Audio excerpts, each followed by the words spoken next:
of the things that we've been sort of looking at quite closely in Europe is that during recession, when somebody perhaps has to break their pattern of giving, and yet they're still totally passionate and engaged in your cause, they're going to look for other opportunities to give. And one of the key things which actually begins to work during a recession, and perhaps has been a dying art, is the donor get donor, member get member.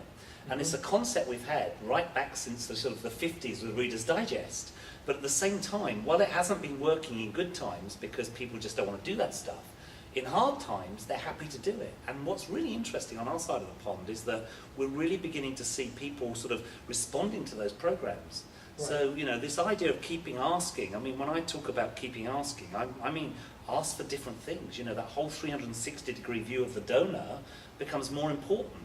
I mean, you know, I think that so many charities have actually been struggling with this for so long, but actually during a recession, now's the time when you really can start to say, well, what does that 360-degree view look like?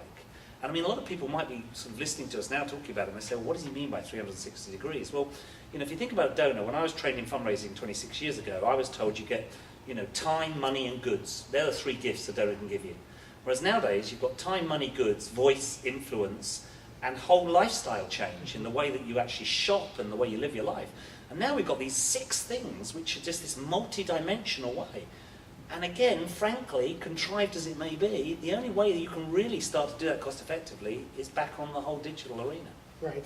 So, you know. That's great.